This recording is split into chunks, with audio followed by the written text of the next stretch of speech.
Bonjour à tous les auditeurs de vipradioonline.fr, la radio de l'association RVPB Reportage VIP Pressadom Brandt. Je suis avec l'économiste et l'écrivain Nadir Benmati de Cannes-sur-Mer. Bonjour Nadir. Bonjour mon cher et merci pour tout ce que tu fais au profit de l'information et de la diffusion de l'information.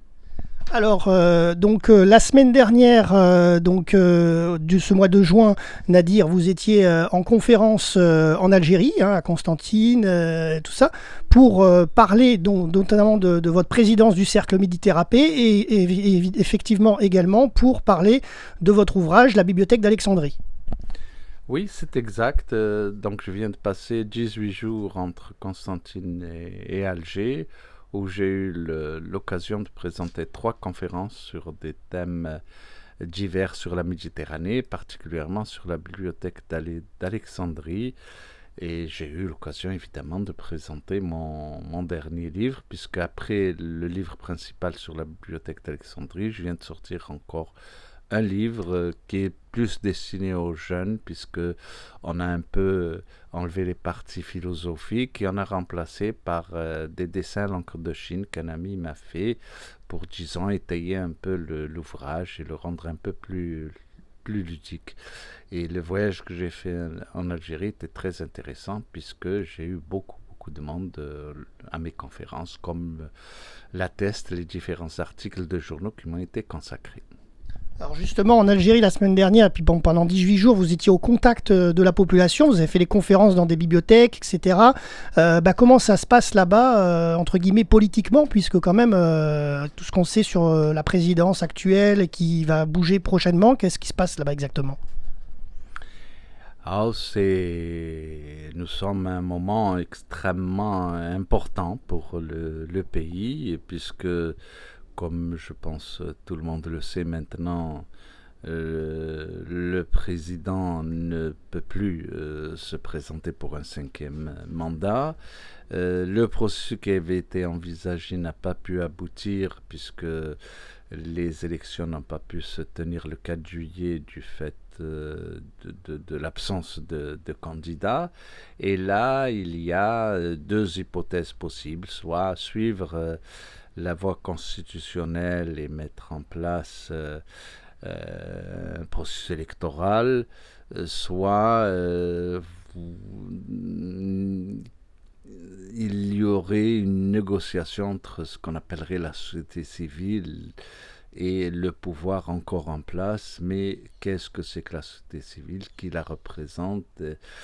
Donc c'est toute cette interrogation qui a encore lieu. Aujourd'hui, il y a 2 risques à mon avis. Sur le plan économique, la situation est assez difficile et il ne faut pas que ce processus traîne trop. Et puis deuxièmement, on n'est jamais à l'abri de dérapages. Il faut se souvenir de toutes les révolutions qu'on appelait printemps arabe ou de ce qui se passe actuellement au Soudan. Donc on est vraiment à un moment crucial et on verra. J'espère que tout cela débouche sur un processus démocratique, c'est ce que je souhaite.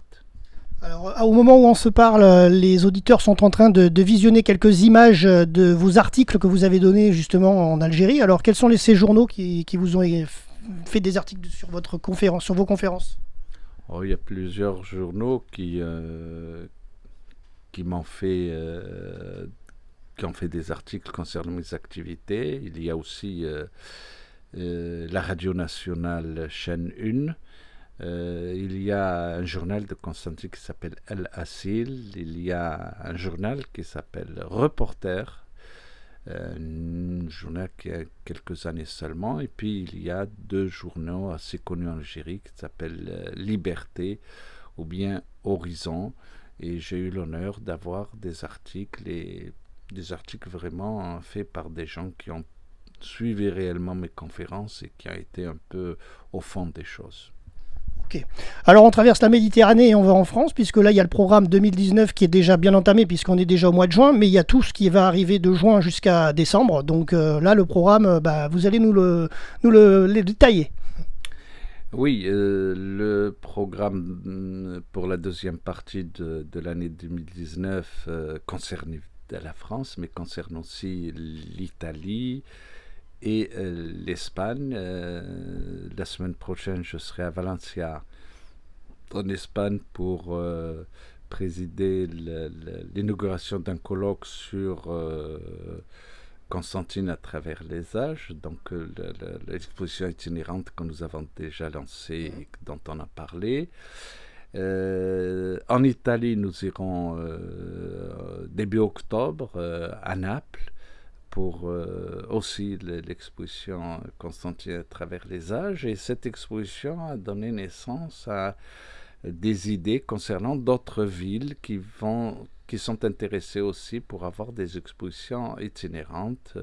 Naples, c'est déjà fait, c'est prévu, les dates sont connues. Prague nous a sollicité, je pense que là, ça va se passer probablement en septembre. Pour revenir en France, les deux activités qui vont arriver concernent la ville de Cannes-sur-Mer, qui m'est chère évidemment, puisque j'y habite, puisque le 23 décembre, nous organisons à Cannes une demi-journée à destination des jeunes Cannois qui a trait au patrimoine maritime de la Méditerranée. Nous allons essayer d'amener un certain nombre de conférenciers. Moi-même, je ferai une intervention sur la géopolitique en Méditerranée. Et nous allons essayer de toucher les lycées, surtout peut-être aussi les collèges, pour avoir des jeunes à cette demi-journée. Le 3 décembre, je serai à la médiathèque de Villeneuve-Loubet où je présenterai une conférence sur la bibliothèque d'Alexandrie. J'utilise beaucoup le thème de la bibliothèque d'Alexandrie parce que c'est un thème qui me permet d'avoir une approche pédagogique d'un certain nombre d'enjeux, de réflexion d'aujourd'hui, même s'il s'agit pour moi de parler surtout de l'Antiquité. D'accord, et au mois d'octobre ? Au mois d'octobre, c'est Naples. Donc, c'est l'Italie, d'accord. Voilà, Naples en Italie, le 4-5 octobre, où nous allons participer à un grand rassemblement sur, là aussi, le patrimoine méditerranéen. Voilà, et la prochaine date, c'est Valence, en Espagne. La prochaine date, c'est la semaine prochaine, donc inauguration de l'exposition le 25 juin à Valencia. D'accord, programme bien chargé. Tout à fait, un programme bien chargé et personnellement, je suis très, très content de participer à toutes ces activités où nous avons des retours qui sont vraiment très sympathiques. Alors un petit résumé du cercle Méditerranée en parallèle aussi du coup ?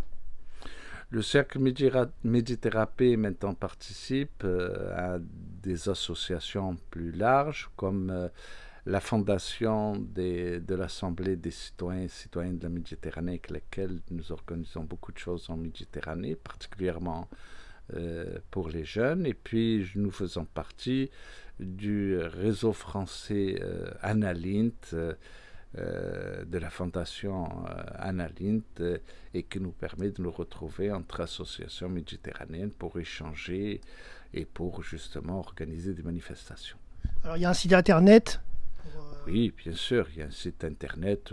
Quand on met Méditerranée, on arrive sur ce site sans problème, dans lequel il y a un certain nombre d'indications. Et puis évidemment, quiconque a besoin d'informations, moi, mon email est à disposition de tout le monde. C'est Méditerranée, la contraction de Méditerranée et de paix, Méditerranée, @gmail.com. Donc, si je suis contacté, je réponds aux questions, aux interrogations.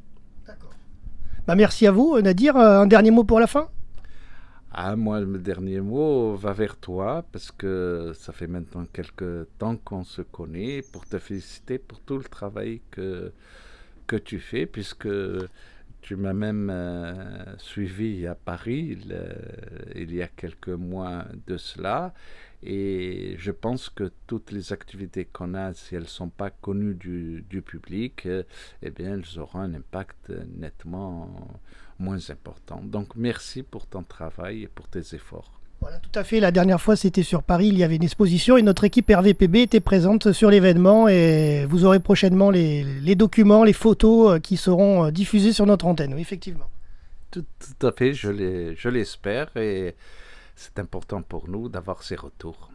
Merci à vous, Nadir Benmati, depuis Cagnes-sur-Mer, je le rappelle, et bonne soirée, bonne journée à tous ceux qui nous écoutent en podcast.